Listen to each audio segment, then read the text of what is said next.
Hello, my friends. Thanks for tuning in to Weird Mythic Podcast, and I hope you had a good time listening to our last episode on the Aziza and the O'Shea or Oshi. Sorry, I have it purposely misspelled on my paper because I would not be able to pronounce it. So, I have an update about the show. Unfortunately, our friend Serena is unable to continue with this project. I am bummed out. However, she is one of my great friends, and we will obviously continue being friends even if we're not on the show together. But Serena very much encouraged me to continue with Weird Mythic, and of course, I'm going to do just that. I've always loved doing research on new things. I like to learn about different cultures, lifestyles, and beliefs. And this show was a great way for me to continue learning. And what it also does is, I like to share if I find something cool or something odd or even creepy. I like to share that with people because not everybody finds, weird things. And that's what I'm about. So I want to share it because it's cool. Well, I feel like everybody can definitely relate to some of the cryptid stories or the creatures that we talk about here on the show. And I just want to continue with that. I like the what ifs and I like to kind of be a little spooked out or that curiosity spikes. So I'm going to continue with the show. I'm going to continue with Weird Method Podcast, and I'm very much going to miss Serena. I love you, girl, and thank you for encouraging me to continue with the podcast. So, with that out of the way, I am going to continue with the plan. We talked about on the last two episodes how we want to cover a specific topic for about, like a good 3 to 4 weeks. So that's exactly what I'm going to continue doing. I am going to be talking about another fairy today. So I hope you guys like it. And of course, let me know what you think about all of our fairy episodes on all of our social media, but I'll do all that plugs at the end of the show if you continue listening. So I wanted to find a fairy that was from India, like really bad. I love India. I've wanted to go there. I love Indian food.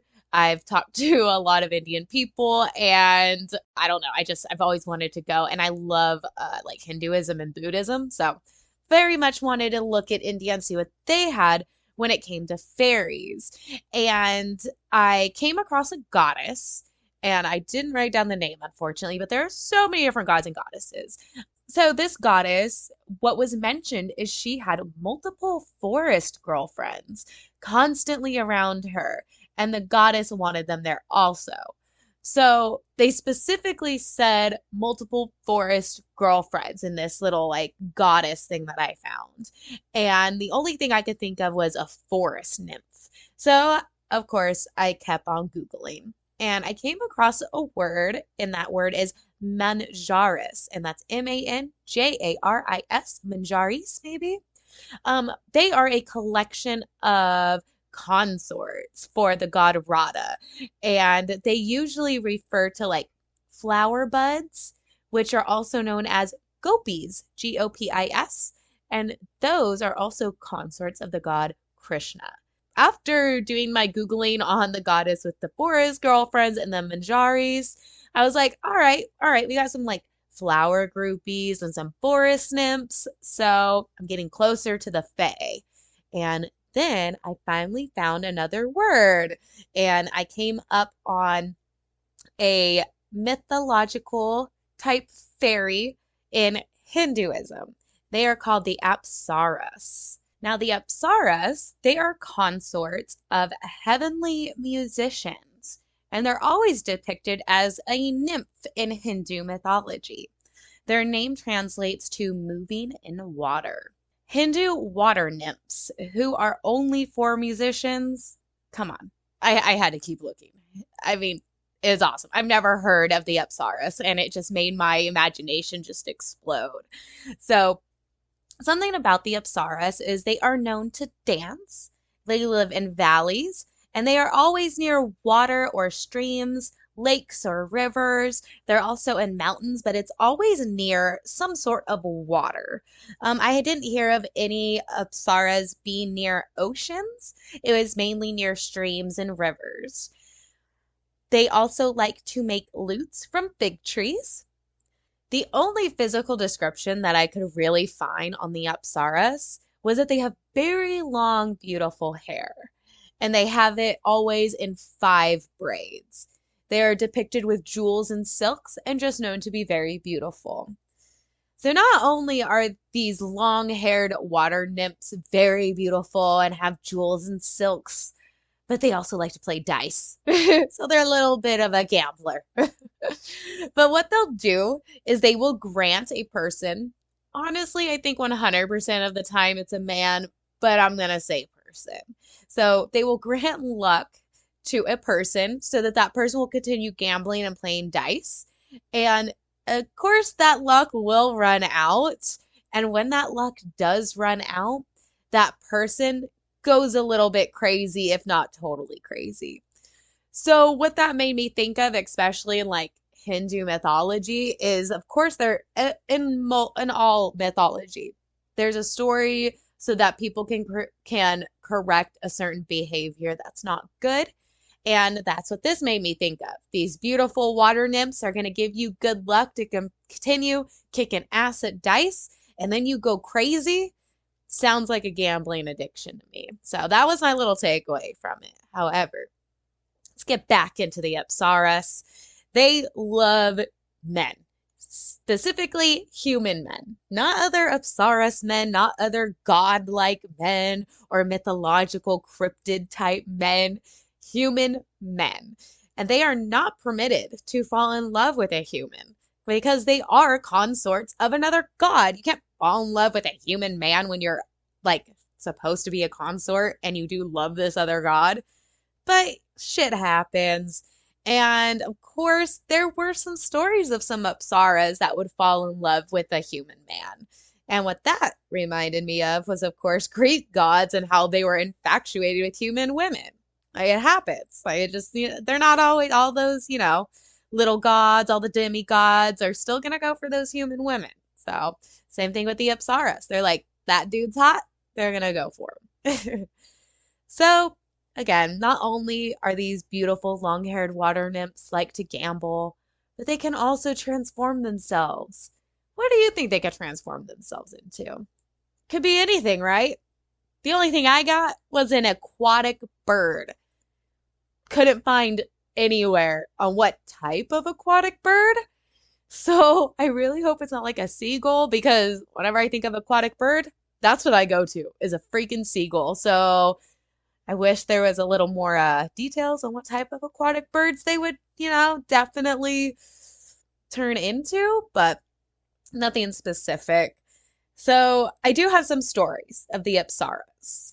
I do want to remind you guys that these stories have been translated from like Hindu and Sanskrit to English. So I'm going to try to do them justice. I'm going to try my best. These are kind of like the Cliff's Notes of the fairies that I found, or the stories that I found on the Apsaras. So let me go ahead and let you guys know about that. First story I have of the Apsaras is about the Apsaras who turned into crocodiles. The story goes that there were 5 Apsaras, and they didn't want to wait to have one of the gods tell them to seduce a human man. Like, they do with gambling. But it happened a lot, apparently, seducing the human men. But they were given permission. So, these specific 5 Apsaras didn't want to wait for a god to tell them, yeah, you could go and seduce that guy over there. They wanted to go ahead and do it themselves. They didn't want to ask permission. But not only did they want to seduce somebody without having the permission, but they wanted to do it to a god of their own. However, it obviously didn't work. Their seduction to this god didn't work. They didn't get any, and this god was like, oh, hell no, you don't have permission to do this anyways. And they were cursed into crocodiles for 100 years. I'm sure they're okay now, but Apsaras, wait, there's a pecking order. You gotta wait for that god to tell you what to do, unfortunately. So, another story that I came across the Apsaras was the Urvasi and the King Peruvus. The Apsara Urvasi spent 4 falls with the humans, and she ended up marrying King Peruvus. But she left after the, quote, union is broken, unquote. Your guess is as good as mine. But like normal, of course, King Peruvus asked Urvasi to come back to him. I'm sure he apologized and said it meant nothing, or it won't happen again, but come back to me. But of course, like, a strong woman, Urvasi was like, I can't go back. So she didn't. She didn't go back to him. But she did tell Perubus that his children will be divine. Unfortunately, he will not. So he'll have to get over that. That's really the end of the story, guys. But there is possibly like a second version of this story, and this is the second version of the story. So Urvasi does go back to Perubus with one of her sons. But the deal is that Urvasi cannot see Perubus naked at all. So she'll come back to him, and I'll bring one of your kids back with me, but I can't see you naked. But of course, one night during a storm, Peruvus wakes up startled by thunder and lightning. And apparently this dude jumps out of his bed, buck-ass naked. And of course, Urvasi sees him. And what happens when she sees him buck-ass naked? She vanishes. Completely vanishes. So Peruvus searches for her and eventually sees Urvasi swimming in a lake with other Apsaras, but in the form of an aquatic bird. She sees him and decides to grant him her presence of one night out of the year. So I do like that one better because it kind of has an ending, obviously. But that he saw an aquatic bird and he knew it was her. And she's like, you know what? You can see me one night out of the year. Kind of sweet. Got one more story for you guys. And this was from a book. The book is called Fairies in the Lower Simla Hills. And, okay, actually, that's just the name of that, section, I think. I'm trying to read my little notes here. Sorry, guys. But anyways, it's Folklore Volume 45, Number 4. So if you look up Folklore Volume 45, Number 4, and you see the title Fairies in the Lower Simla Hills, it's where I got this story. So this story comes from, and I am so sorry that I butcher this, Dempur Kasuli. It's an area in North India that has a story about fairies. These fairies, obviously fairies, they're not that tall, unless you talk about the O'Shea from the last episode, but these ones are only 7 inches in height. And they live in the trunks of pine trees during the winter because it's cold, and in the summer, they like to dance on flowers. These fairies are either green or blue. In this story that I found, there's a gardener, and this gardener is telling the story of how he hasn't really seen the fairies. It's always been kind of flashes of them, or he sees little people, then they disappear real quick. And he always refers to them as female. There's nowhere in his descriptions that they have wings, just that they're female and they're blue or green and that they're 7 inches tall. These fairies are known to be happy, that they like sugar. So if you want to offer them any sort of gift, sugar would be the best option. These fairies are also known to be a good omen. In another part of northern India, in Patiala state, there is a mountain that is called the Hill of the Fairies. Now, guys, I Googled and tried everything I could to find Hills of the Fairies in Patiala state in India. Honestly, couldn't find much. However, on this hill lived 7 fairies. And these fairies, unlike those 7-inch blue and green ones, these are human-sized fairies, like the O'Shea. So in this story, all 7 of these fairies were walking along the Giri River, and they saw a very hot young fisherman. And I mean, this dude must have been hot because all 7 of these Apsaras fell in love with him. But one of the fairies really fell for him. For him so hard that she told this fisherman, I can turn you into a river god. Of course, the other 6 Apsaras were like, girl, you can't do that. Like, we can't do that. We don't have the ability to do that. Why would you say that? So, after a while, the one Apsara that told that fisherman that she could turn him into a god, I guess she started kind of being rude and abusive towards the other Apsaras. And the other fairy sisters were like, girl, you got to get out. We can't have you in our little area anymore. So they sent her to live alone on top of the hill where it was cold and it would snow. Unlike the bottom of the hill where it was nice and sunny and like springtime all the time. This fairy who wanted to turn this man into a river god was so upset that she was sent away and pretty much banished from her fairy sisters that she would just sit there and cry and bawl at the top of this mountain or this hill. Her cries and wails were so bad that that fisherman could actually hear her. So when he heard her crying at the top of this mountain, he would stay at the bottom of the mountain and cry with her. The other 6 fairies at that point, once the fisherman was crying with her at the bottom of the mountain, they were like, nah, I can't have this shit. So just take a wild guess of what these fairies did to this dude. Guess. No, really, guess. Yeah, they drowned him right in the Gary River. Right there. We're like, nope, can't deal with this bullshit. Drowned him. So although that fisherman is now dead and drowned from these other fairies, the one fairy that's on top of the mountain, she has no idea. So she is still crying on top of that mountain for her fisherman, and she was banished. Yeah, sad as fuck. And those, my friends, are the Apsaras. They are of human height, not like itty bitty fairies, except for that one gardener who said they were also blue and green. Okay? However, the Apsaras, I feel like, are more like nymphs, like in Greek mythology or even the Oshé in Ireland and Scotland. Like, they are fairies, they are fae, but they don't have to be small. They still have to follow the rules of those other gods or other entities. You know, there is a pecking order. They're not allowed to go off and do certain things.